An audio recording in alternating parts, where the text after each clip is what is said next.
Hello everyone, कैसे सब लोग। आई होप सब बहुत अच्छे होंगे। मेरा नाम है अजय और आज हम लोग एक नया टॉपिक स्टार्ट कर रहे हैं, एक नया सब्जेक्ट स्टार्ट कर रहे हैं, that is called science and technology. बहुत सारे बच्चों की डिमांड थी कि सर साइंस एंड टेक्नोलॉजी समझ ही नहीं आ रहा, कहाँ से पढ़े कैसे पढ़े। इस साइंस एंड टेक्नोलॉजी को मैं कंप्लीट करवाने वाला हूँ आपके यूट्यूब पे फ्री ऑफ कॉस्ट। बाकी हमारा पेड बैच है। जो भी बीएलडब्ल्यू की तैयारी कर रहे हैं, जो भी जेकेएसएसबी कोई भी एग्जाम की, एसएससी की कोई भी तैयारी कर रहा है, तो आप लोग जेकेएसएसबी ऑनलाइन ट्यूटोरियल ऐप से जाके कोई भी सब्जेक्ट पर्टिकुलर आप अभी पढ़ सकते हो। बाकी साइंस एंड टेक्नोलॉजी बहुत बच्चों की डिमांड थी, सो मैं इसको फ्री ऑफ कॉस्ट पढ़ा रहा हूँ, यूट्यूब पे पढ़ा रहा हूँ। और मैं आपको बता दूं, जो साइंस एंड टेक्नोलॉजी से क्वेश्चन पूछे जाते हैं वो 80 to 90% डिपेंड करेगा सिर्फ और सिर्फ करंट अफेयर के ऊपर। बट करंट अफेयर से पहले you must have some knowledge about the basic concept. और अगर बेसिक कंसेप्ट थोड़े से अच्छे हैं, देन आफ्टर दैट आप करंट भी पढ़ सकते हो। करंट मैं खुद पढ़ाऊंगा, जैसे आपके एग्जाम की डेट आएगी तो उससे एक हफ्ता पहले हम सारा करंट को खत्म कर देंगे सब्जेक्ट वाइज। तो करंट की इशू नहीं है, लेकिन करंट से पहले आपको ये आना चाहिए बेसिक। तो चलिए स्टार्ट करते हैं। सबसे पहले छोटा सा टॉपिक रहेगा, दैट इज सेल। अब सेल टॉपिक क्यों पढ़ना है? क्योंकि सेल से ही शुरुआत होती है किसी भी चीज, जिंदा चीज की लाइफ की। अगर आपको बायोटेक्नोलॉजी या बायो के रिलेटेड, मेडिकल साइंस के रिलेटेड कुछ भी पढ़ना है, सो फर्स्ट ऑफ ऑल आपको बेसिक चीजें आनी चाहिए। तो सेल क्या होता है, और आपको मैंने पहले भी पढ़ाया, जब मैंने आपको फिजिक्स और केमिस्ट्री स्टार्ट करवाई थी, कुछ बायो के टॉपिक मैंने पढ़ाए थे, जैसे ब्लड हो गया, वाइटामिन हो गया। तो वो टॉपिक क्या क्या इंपॉर्टेंट है वो भी इसमें यूज होंगे आपके, वो मैं आपको साथ साथ बता दूंगा। बाकी इसके जो पीडीएफ है वो आप BMC classes with Ajay Telegram channel है, वहां पे आपको मिल जाएंगे। वहां पे मैं मोस्टली डालता रहता हूँ। बाकी बीएमसी क्लासेस विद अजय जो यूट्यूब चैनल है, वहां पे मैं प्रैक्टिस सेशन देता हूँ, इसके एमसीक्यूज प्रैक्टिस में वहीं पे दूंगा आपको। तो सबसे पहले बात करते हैं सेल की। तो सेल क्या है? देखो, कोई भी अगर लिविंग चीज है, कोई भी अगर चीज लिविंग है, डेट मीन्स की उसके अंदर का जान है, उसकी लाइफ किसके रिलेटेड होगी? वो हमेशा सेल ही उसका बेसिक यूनिट होगा। सेल क्या होता है? एक आपका स्मॉलेस्ट यूनिट होता है। देखो, बेसिक यूनिट ऑफ लाइफ क्या है? अगर इस अर्थ के ऊपर लाइफ है तो इसका बेसिक यूनिट क्या है? सेल है। क्योंकि सेल से ही चीजें बनती हैं। और नॉन लिविंग होगी, उसका जो बेसिक सबसे छोटा पार्ट है वो एटम होता है। देखो, सेल को सबसे पहले देखो, इंपॉर्टेंट पॉइंट है, सेल को बेसिक यूनिट ऑफ लाइफ भी कहा जाता है, सेल को structural and functional unit of life भी कहा जाता है, लाइफ कहा जाता है। ये आगे आपकी लाइन आएगी, लेकिन इससे पहले हम ये देख लेते हैं कि सेल को डिस्कवर्ड करने वाला कौन था। तो सबसे पहले सेल को डिस्कवर्ड करने वाला था, उसका नाम था रॉबर्ट हुक। 1665 के अंदर रॉबर्ट हुक ने सबसे पहले सेल को डिस्कवर्ड किया। तो डिस्कवर सेल पहले से एग्जिस्ट करता है, लेकिन उसकी स्टडी सबसे पहले करी किसने? रॉबर्ट हुक ने। इसलिए इसको फादर ऑफ द सेल भी बोला जाता है। क्लियर?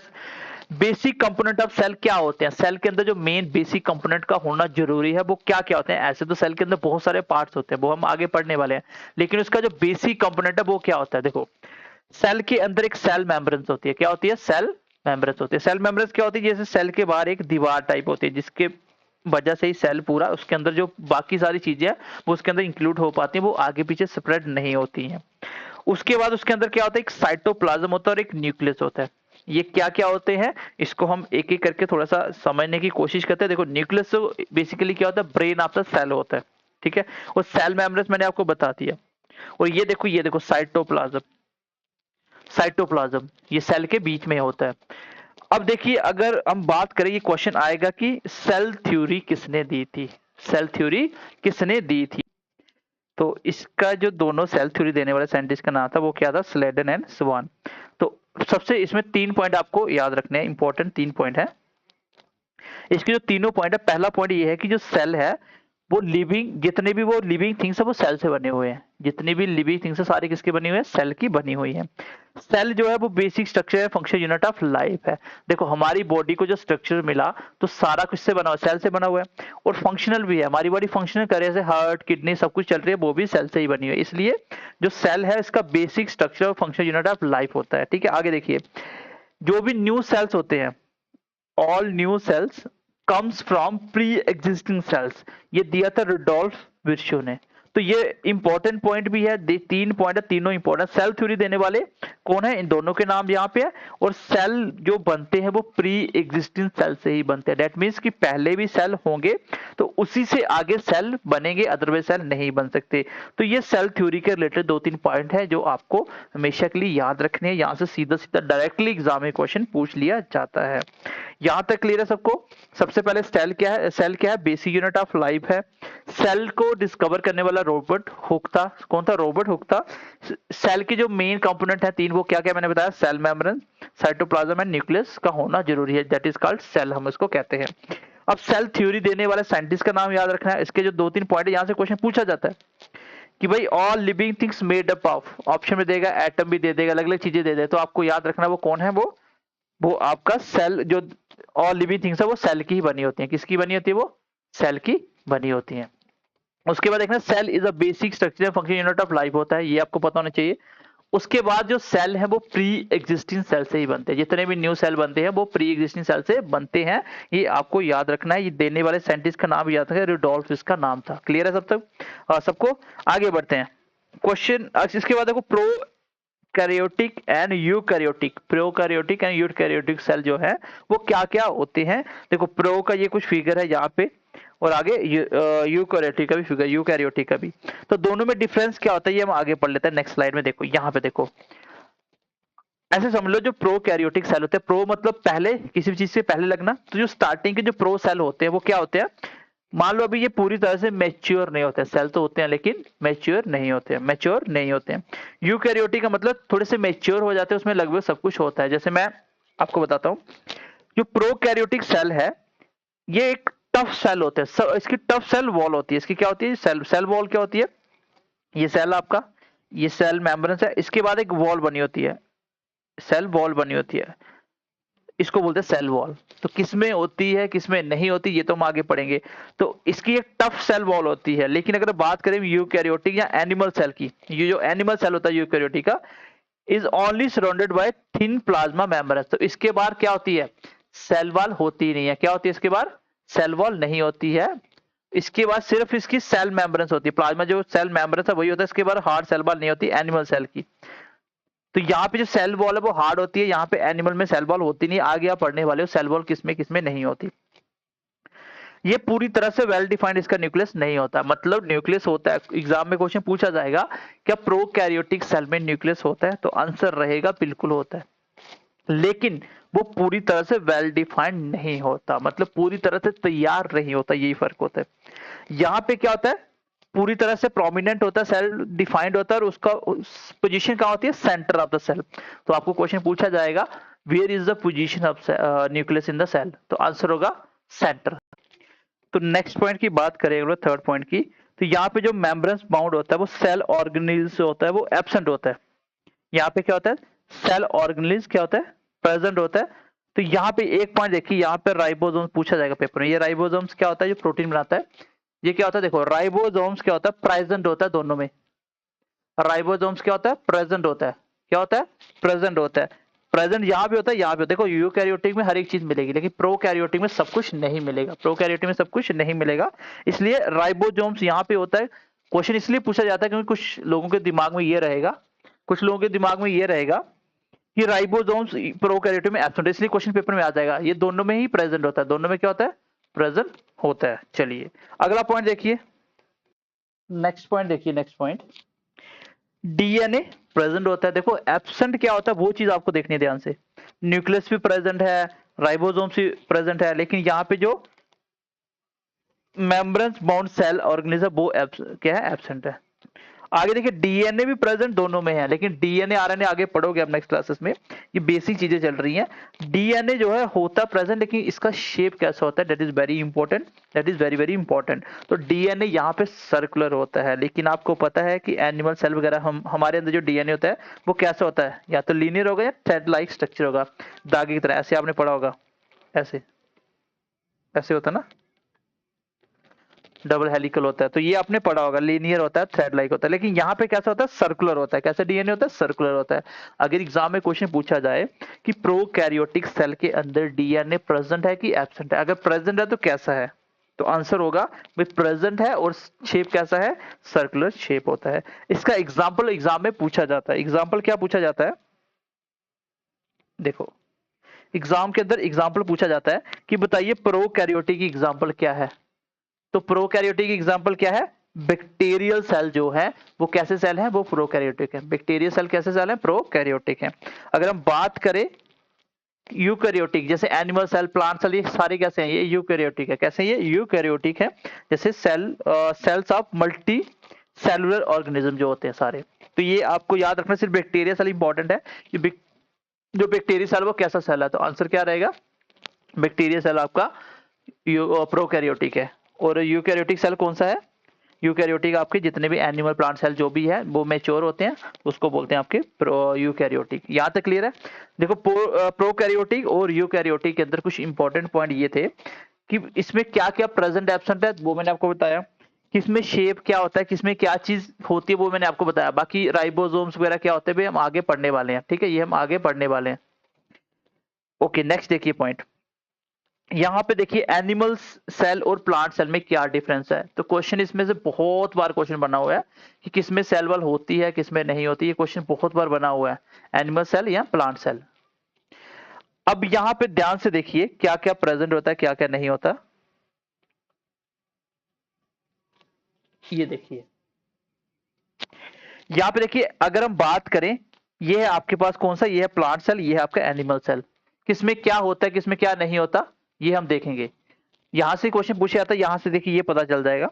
तो इन सबको छोड़ के सीधा मैं डायरेक्ट यहाँ पे आ रहा हूं। अगर हम प्लांट सेल की बात करें उसमें अलग क्या होता है, एनिमल सेल में अलग क्या होता है, दोनों में कॉमन क्या क्या होता है।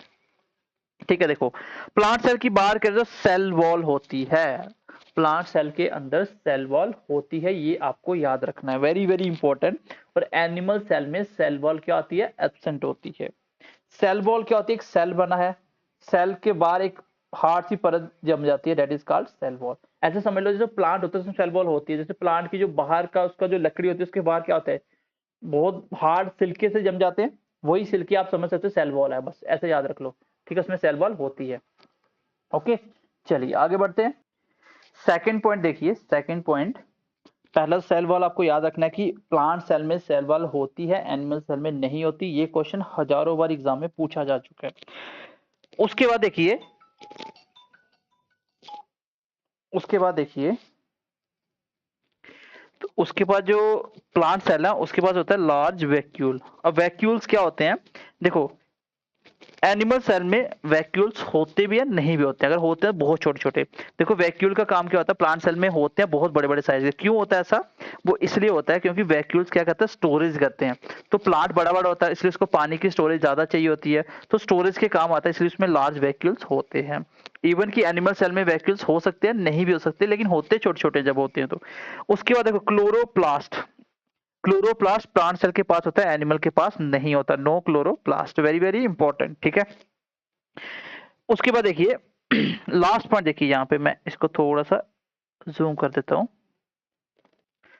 तो लास्ट पॉइंट है, प्लांट सेल के अंदर फ्लैजिला होता है, लेकिन किस में होता है, वो ओनली इन गैमेट सेल्स, जो गैमेट सेल्स होते हैं उसमें होता है। अब गैमेट सेल क्या होते हैं ये आगे आप टॉपिक में पढ़ने वाले हो, लेकिन एनिमल सेल में तो होता ही है, लेकिन फ्लैजेल में क्या होता है, सिर्फ गैमेट सेल में होता है, बाकी में नहीं होता। यहाँ पे जो सबसे इंपॉर्टेंट पॉइंट मैं आपको बता रहा हूँ, दोबारा से एक बार इसको नोट डाउन कर लेना। Cell wall only and only present in plant cell, there is no cell wall in animal cell. Second, large vacuoles होते हैं, इवन की वैक्यूल्स आपके एनिमल सेल में हो भी सकते हैं नहीं भी हो सकते, अगर होंगे तो देर इन स्मॉल साइज, कैसे होंगे, छोटे छोटे साइज के होंगे। Chloroplast only and only present in plant cell, not in animal cell. ठीक है, उसके बाद flagella only in gamete cell होता है अगर प्लांट में होंगे, अदरवाइज ये क्वेश्चन आता है एग्जाम में। ठीक है, इसके बाद थोड़ा सा आगे बढ़ते हैं, ये सबसे इंपॉर्टेंट स्लाइड है, यहाँ से क्वेश्चन आते हैं। देखो यहाँ से मैं सिर्फ आपको सेल की नॉलेज दे रहा हूँ, बाकी सेल के रिलेटेड आगे चीजें हम सब पढ़ने वाले हैं। सेल के अंदर देखो, आपके नॉलेज के लिए बता रहा हूँ जिस बच्चे ने साइंस नहीं पढ़ी है, सेल एक क्या होता है, बेसिकली एक छोटा सा स्ट्रक्चर होता है जिसको आप माइक्रोस्कोप से देख सकते हो। हमारी बॉडी छोटे छोटे सेलों से मिल मिल के क्या बनी है, बॉडी बनी है। सेल से मिलकर टिश्यू बनते हैं, टिश्यू से फिर ऑर्गन, जैसे आपका हार्ट एक ऑर्गन है, लीवर एक ऑर्गन है, ये ऑर्गन है, ये सेल से मिलकर बने, सारे ऑर्गन्स मिलके ही बॉडी स्किन वगैरह बनाते हैं। तो सेल उसका सबसे छोटा पार्ट है जिससे मिलके बनता है। सेल एक तरह से ऐसे समझ लो जैसे हमारी बॉडी है वैसे एक सेल है, सेल भी अपने आप में एक बॉडी है।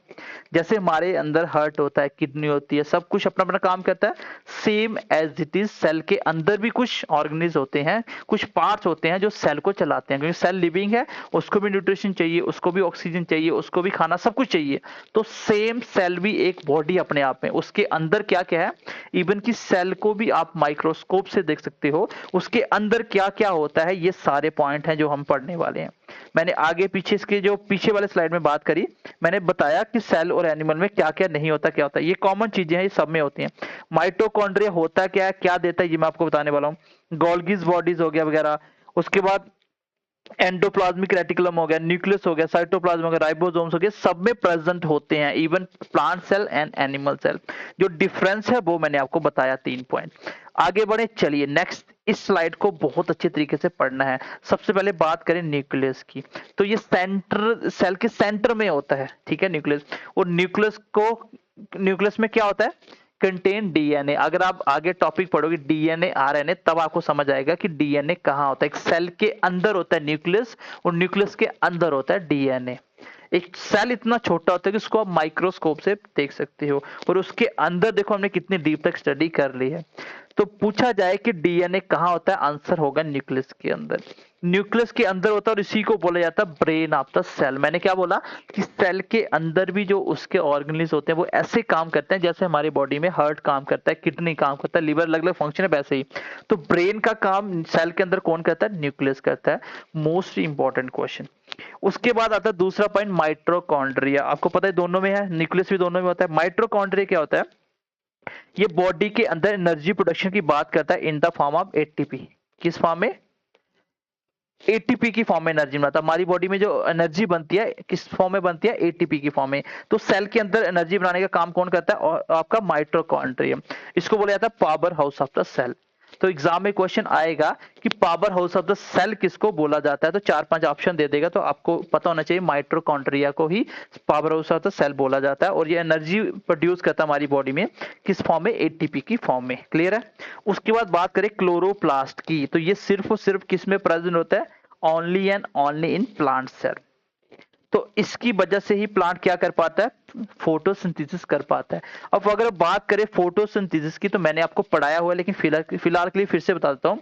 फोटोसिंथेसिस एक ऐसा प्रोसेस होता है जिससे प्लांट अपना खाना खुद बनाते हैं। हमारी बॉडी खाना खुद नहीं बना सकती, हम लोग बाहर से खाते हैं, लेकिन प्लांट्स अपना खाना खुद बनाते हैं। कैसे बनाते हैं, देखो, कार्बन डाइऑक्साइड, वो कार्बन डाइऑक्साइड कहाँ से लेंगे, वो आपका एनवायरमेंट से लेते हैं। पानी वो आपका कहां से ले लेते हैं, रूट के थ्रू आपकी जमीन से ले लेते हैं। उसके बाद इसमें अपना क्लोरोप्लास्ट होता है, प्लस इसके बाद ये क्या करता है, सनलाइट यूज करता है। क्या करते हैं, सनलाइट यूज करता है। और इसके बाद हमें ये खाना बना के देती है, अपना खाना बनाते हैं जो हम भी यूज कर लेते हैं, C6H12O6। ये क्या होता है, ये ग्लूकोज होता है। इट मीन्स कि प्लांट अपना खाना ग्लूकोज की फॉर्म में बनाते हैं, और प्लस क्या करते हैं, ऑक्सीजन रिलीज करते हैं। इसलिए तो बोला जाता है प्लांट लगाओ, क्योंकि वो ऑक्सीजन बनाते हैं, कार्बन डाइऑक्साइड कंज्यूम करते हैं। तो ये होती है फोटोसिंथेसिस की रिएक्शन। यहाँ पे इसको बैलेंस करने के लिए यहाँ पे 6 लग जाता है, तो ये इतना इंपॉर्टेंट नहीं है, लेकिन आपको पता होना चाहिए कि प्लांट अपना खाना किस फॉर्म में बनाता है, तो आंसर होगा ग्लूकोज की फॉर्म में। और प्लांट हमें एनर्जी किस फॉर्म में देता है, ऑक्सीजन देता है, आप सबको पता है। लेकिन जो प्लांट है अपना खाना स्टोर करते हैं किस फॉर्म में, उसको बोलते हैं स्टार्च। तो प्लांट अपना खाना जो स्टोर करते हैं वो स्टार्च की फॉर्म में करते हैं, लेकिन बनाते किस फॉर्म में, ग्लूकोज की फॉर्म में। तो आपको पता होना चाहिए कि फोटोसिंथेसिस में क्या क्या इंपॉर्टेंट है। क्लोरोप्लास्ट का होना कंपलसरी है, सनलाइट होगी तभी फोटोसिंथेसिस होगी, और क्या क्या होता है, क्या इसमें निकलता है। तो क्वेश्चन आएगा कि जो प्लांट होते हैं वो अपना खाना किस फॉर्म में बनाते हैं, आंसर होगा ग्लूकोज की फॉर्म में, प्लस ऑक्सीजन रिलीज करते हैं। ठीक है, यहाँ पे देखो ऑक्सीजन कितने 12, यहाँ पे कितने हो गए 12, कार्बन कितने 6, यहाँ पे कार्बन कितने 6 है, हाइड्रोजन 12 है, हाइड्रोजन 12 है, ऑक्सीजन 6 है, यहाँ पे ऑक्सीजन 6 हैं, लेकिन टोटल कितने 6, 12 थे, हो गए पूरे 12। ठीक है, बैलेंस हो गया। उसके बाद आता है आपका एंडोप्लाज्मिक रेटिकुलम। ये दोनों में कॉमन होता है। इसका काम क्या होता है, थोड़ा थोड़ा प्रोटीन भी बनाते हैं, सिंथेसिस ऑफ प्रोटीन्स, लिपिड्स क्या होता है, फैट होता है, और ये टॉक्सिन को रिमूव करता है सेल के अंदर से। तो कितने पॉइंट हो गए इसके, ये प्रोटीन भी बनाते हैं, लिपिड्स मतलब फैट भी बनाते हैं, प्लस प्लस जो बॉडी के सेल, बॉडी के जो बॉडी के अंदर सेल होता है, सेल के अंदर जो टॉक्सिन्स होता है उसको भी ये क्या करते हैं, रिमूव करते हैं। ठीक है, उसके बाद आती है गोल्गिस बॉडीज, इंपॉर्टेंट है। इसका काम होता है modification of protein and packaging. भाई अगर आपने कोई प्रोडक्ट बना दिया, मान लीजिए आपने कोई प्रोडक्ट बना दिया, तो मार्केट में कैसे बेचोगे, उसको पैकेज करना पड़ेगा, अपना लोगो वगैरह लगाना पड़ेगा। तो यही होता है कि उसको मॉडिफाई करता है, प्रोटीन को थोड़ा मॉडिफिकेशन करके उसको पैकेजिंग करता है। ठीक है, उसके बाद आती है हमारी वैक्यूल्स की। आपको पता है प्लांट एनिमल दोनों में होते हैं, अगर प्लांट में एनिमल में हुए तो वो स्मॉल साइज के होंगे, प्लांट में होते हैं बड़े साइज के। क्वेश्चन आएगा एग्जाम में कि लार्ज वैक्यूल किस में प्रेजेंट होते हैं, plant cell, animal cell, answer होगा प्लांट सेल में। और इसका काम क्या होता है, स्टोरेज करना। प्लांट बड़े बड़े होते हैं, ज्यादा स्टोरेज चाहिए, इसलिए वैक्यूल्स भी बड़े होते हैं। तो गोल्गिस बॉडी का काम है प्रोटीन को क्या करना, सिर्फ मॉडिफाई करना और उसको पैकेजिंग करना। क्वेश्चन पूछा जाता है ये। और एंडोप्लाज्मिक रेटिकुलम का काम है प्रोटीन को थोड़ा थोड़ा बनाता है, ज्यादा प्रोटीन ये नहीं, ज्यादा प्रोटीन आपका राइबोसोम बनाता है, लिपिड्स को बनाना और टॉक्सिन को रिमूव करना। क्लियर है। उसके बाद देखिए, अगर बात करें राइबोसोम्स की, इसका काम होता है सिंथेसिस ऑफ प्रोटीन्स। इसको protein factory of the cell भी बोला जाता है। क्या बोला जाता है, protein factory of the cell. That means कि सबसे ज्यादा प्रोटीन कौन बनाता है आपकी बॉडी में, राइबोसोम्स। राइबोसोम्स आपके प्लांट एनिमल सेल दोनों में होते हैं, दोनों में ये प्रोटीन बनाने का काम करते हैं। और प्रोटीन फैक्ट्री किसको बोला जाता है, क्वेश्चन एग्जाम में पूछा जाता है। उसके बाद आता है लाइसोसोम्स। लाइसोसोम्स क्या होते हैं, इसको बोला जाता है सेल डाइजेशन। मान लो सेल आपका कुछ खराब हो जाता है, या सेल में कोई रिपेयरिंग का पार्ट होता है, मान लो सेल है उसमें थोड़ी सी रिपेयर की जरूरत है, तो इसको ये क्या करता है, लाइसोसोम उसको डाइजेशन करके उसको रिपेयर कर सकता है। यहाँ इसको क्या करता है, अगर सेल खराब हो इसको खत्म करने का भी काम करता है। इसलिए इसको क्या बोला जाता है, suicidal bag of the cell भी बोला जाता है। क्या बोला जाता है, suicidal bags of the cell भी बोला जाता है। लास्ट पॉइंट आता है सेंट्रियोल्स। ये क्या होता है, only in animal cell, very very important. ये किस में हेल्प करता है, सेल डिवीजन में। अब सेल डिवीजन होना भी जरूरी होता है, सेल डिवीजन नहीं होगा तो नए सेल नहीं बनेंगे। ठीक है, क्योंकि आपको पता है कि सेल किससे बनता है, प्री एग्जिस्टिंग सेल से ही सेल बनते हैं। यहां से मैं आपको इंपॉर्टेंट पॉइंट बता रहा हूं, ठीक है, मार्क भी कर रहा हूं इंपॉर्टेंट।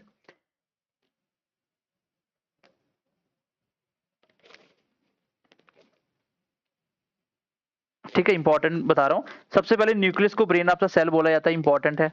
माइटोकॉन्ड्रिया को क्या बोला जाता है, एनर्जी वाला cell, very very important. Chloroplast सिर्फ और सिर्फ प्लांट सेल में होते हैं और इसकी वजह से ही फोटोसिंथेसिस होता है। फोटोसिंथेसिस क्या होता है मैंने बता दिया, बाकी ये भी थोड़ा इंपॉर्टेंट देख लेना। हाँ, गोल्गिस बॉडी इंपॉर्टेंट है, क्या करते हैं, मॉडिफिकेशन ऑफ प्रोटीन और पैकेजिंग का काम करते हैं। वैक्यूल्स का काम स्टोरेज होता है।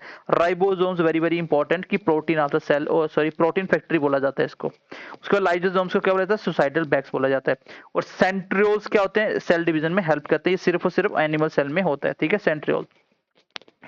ये था आपका सेल, छोटा सा टॉपिक जहां पे मैंने आपको प्लांट सेल और एनिमल सेल में डिफरेंस समझाने की कोशिश करी। किसका क्या क्या थोड़ा फंक्शन होता है मैंने ये भी थोड़ा सा आइडिया दिया। हालांकि हम इसमें डेप्थ में नहीं जा रहे क्योंकि हमें करंट ज्यादा पढ़ना है और ये सिर्फ आपको नॉलेज देनी है, लेकिन आपकी point exam point of view से इंपॉर्टेंट है। आप कोई भी एग्जाम दे रहे हो इतने में क्वेश्चन हो जाता है, ठीक है, क्योंकि हमें इसमें पीएचडी नहीं करनी है। तो यहाँ से मैंने आपको सेल टॉपिक बता दिया सारा, और सेल आप पढ़ के आओगे। नेक्स्ट क्लास में हम बात करेंगे किसके ऊपर, बायोटेक्नोलॉजी के ऊपर। बायोटेक्नोलॉजी बहुत इंपॉर्टेंट है आज के टाइम में, मेडिकल फील्ड में तो बहुत ज्यादा इंपॉर्टेंट हो गया आजकल बायोटेक्नोलॉजी। हम पढ़ेंगे बायो बायो क्या होती है, उसकी टेक्नोलॉजी आजकल क्या चल रही है, तो इंपॉर्टेंट क्या है वो हम पढ़ेंगे। ठीक है, तो चलिए मिलते हैं अगली क्लास में। आज की क्लास कैसी लगी कमेंट करके बताइएगा। बाकी ये टॉपिक के जो नोट्स हैं ये आपको बीएमसी क्लास से विद अजय पे मिल जाएंगे, और इसकी एमसीक्यू प्रैक्टिस में आपको अलग से करवाऊंगा बीएमसी क्लास से विद अजय यूट्यूब चैनल पे। तो चलिए मिलते हैं अगली क्लास में, तब तक के लिए ध्यान रखिए अपना। Bye bye, take care and God bless you.